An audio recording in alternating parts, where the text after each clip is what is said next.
నిర్ణయం. ఈ కథని రచించిన వారు గరిమెళ్ల సరస్వతి గారు. ఈ కథ ఆంధ్రభూమి మాసపత్రికలో 1999లో ప్రచురితమైంది.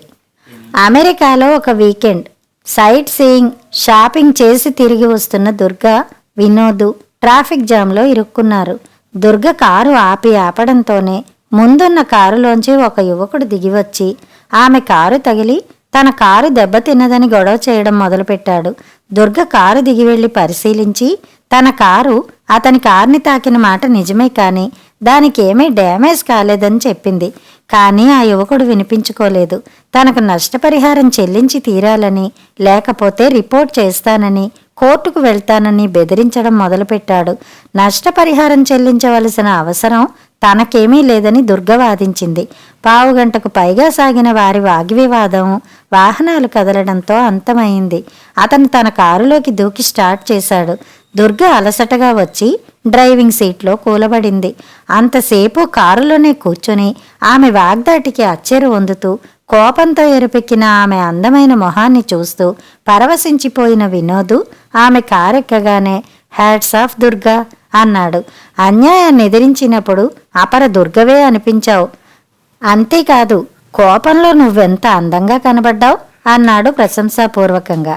అంటే నేను అందంగా కనపడాలంటే ఎప్పుడూ కోపంగా ఉండాలేమో అంది కొంటెగా నవ్వుతూ.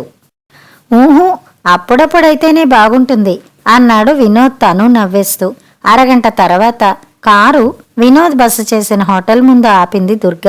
బాగా అలసటగా ఉంది దుర్గా, రెస్ట్ తీసుకోవాలి, బై అనేసి వినోద్ కారు దిగి వెళ్ళిపోయాడు.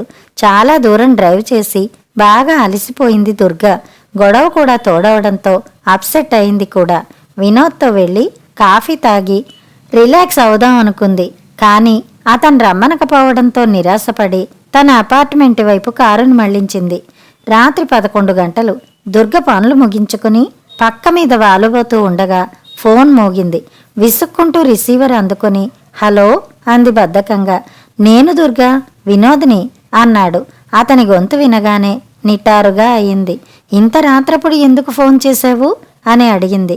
ఇక్కడ నేను, అక్కడ నువ్వు, రిలాక్స్ అయ్యే టైం కనుక మంచి కబురు చెప్పి ఆనందపడాలని. అతని గొంతులో ఉత్సాహం. ఏమిటది? ఆమె గొంతులో నిరాసక్తత. అది పట్టించుకోకుండానే అతను చెప్పుకుపోయాడు. నువ్వు నాకు బాగా నచ్చావు దుర్గా, పెద్దవాళ్లతో చెప్పి ఇండియా వెళ్ళి పెళ్లి చేసుకుందాం అని. సారీ వినోద్, నేను నిన్ను చేసుకోలేను అంది దుర్గా సూటిగా, క్లుప్తంగా. వినోద్ అదిరిపడ్డాడు. దుర్గా, ఏమైంది? మనం చాలాసార్లు కలుసుకున్నాం, ఒకరికొకరం దగ్గరయ్యాం, మన అభిప్రాయాలు, అభిరుచులు చాలా వరకు కలుస్తున్నాయని, చిన్న తేడాలున్నా సర్దుకుపోగలమని అన్నావే.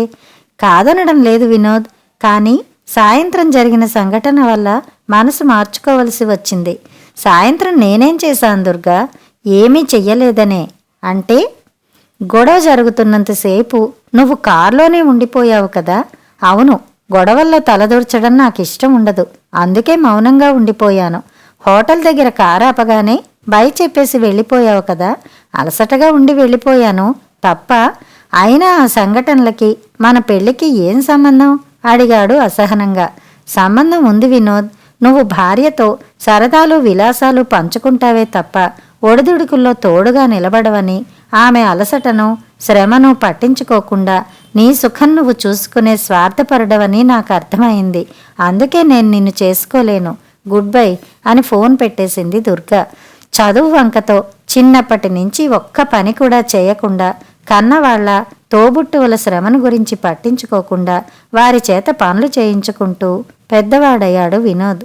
మంచి ఉద్యోగం, అందం, అన్ని పనుల్లో సమర్థత, చొరవ ఉన్న దుర్గ తనకు తారసపడ్డంతో చాలా ఆనందించాడు. ఆమెను పెళ్లి చేసుకుని సంసార భారాన్ని ఆమె పైకి పూర్తిగా నెట్టి తాను కులాసాగా బతకాలనుకున్నాడు.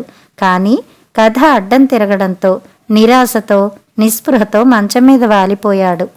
కథ సమాప్తం.